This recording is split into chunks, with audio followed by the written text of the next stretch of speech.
আসসালামু আলাইকুম ভিউয়ার্স। আজকে আবারও চলে আসলাম নতুন একটা রেসিপি নিয়ে।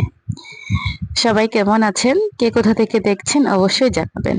তো আজকে আমি একটা নতুন ড্রিঙ্কস বানালাম। তো এই গরমের মধ্যে আসলে এটা অবশ্যই আপনারা একবার হলেও ট্রাই করবেন। তো আজকে রেসিপির মধ্যে হচ্ছে গুড়ের শরবত। তো আসলে আমরা গরমের মধ্যে হলে খুব সহজে আমরা সেটা পান করতে পারি, শরীরের জন্য অনেক ভালো।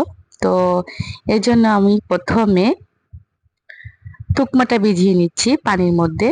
প্রায় 1 চামচের মতো দিয়েছি আমি তুকমা। দেখতেই পারতেছেন তুকমাটা ভিজিয়ে নিয়েছি। তারপর লেবুটা কেটে নিব। লেবুর যে খোসাটা আছে আমি ভালোভাবে কেটে নিচ্ছি যাতে তিতা না হয়। তুকমা আর লেবু সব একসাথে দিয়ে আসলে ব্লেন্ড করে নিব। এত মজা হয় কি বলবো, আপনারা একবার হলেও বাসায় ট্রাই করবেন এই গরমের মধ্যে। এগুলা কিন্তু আমাদের অনায়াসে আমাদের বাসায় থাকে। তো এই তো ব্লেন্ডারের মধ্যে ঝাড়ের মধ্যে দিয়ে দিব লেবু, তারপরে দিয়ে দিলাম তুকমা। সাথে কিন্তু আমি গুড়টাও ভিজিয়ে নিয়েছিলাম, যেহেতু গুড় দিয়ে আমি শরবতটা বানাবো।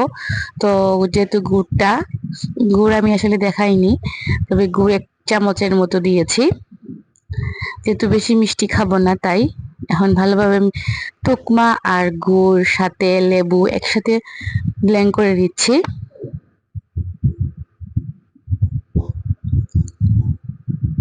তারপর একটা গ্লাসের ঝাড়ে নিয়ে নিলাম। আসলে খুব সুস্বাদু হয়, এভাবে একবার হলেও ট্রাই করবেন। আর খুব মজা হয়েছে। জানি না আপনাদের কার কেমন লেগেছে, অবশ্যই কমেন্টে জানাবেন। তো এই তো আমার রেডি হয়ে গেল। আর একটু ডেকোরেশন করার জন্য দিয়ে দিলাম একটু গুড়, যেহেতু গুড়ের শরবতটা বানিয়েছি। তো আমি আসলে বাটালি গুড় দিয়েছি, তো এই জন্য আসলে কালারটা আসেনি। আজকালকে কি জানি গুড় বোঝাই যায় না। তো এই তো বেশ, এখন আবার একটু খেয়ে দেখলাম, যেহেতু বানিয়েছি তো অবশ্যই খেতে হবে। তো অবশ্যই খেয়ে দেখলাম, খুব মজা হয়েছে আসলে। তো আমি একা কিন্তু খাইনি, সবাইকে নিয়েই খেয়েছি। তো ট্রাই করতে হয়, তো যেহেতু আমি বানিয়েছি অবশ্যই আপনাদের সাথে শেয়ার করতে হয় খেলাম কিভাবে। তো ওই তো, সবাই ভিডিওটা যদি ভালো লাগে অবশ্যই একটা লাইক দিবেন। এর চেয়ে যদি বেশি ভালো লাগে তখন সাবস্ক্রাইব করবেন। আর অবশ্যই আমাকে কমেন্ট করে জানাবেন কার কেমন লাগলো। সবাই ভালো থাকবেন এই বলে শেষ করলাম। আসসালামু আলাইকুম।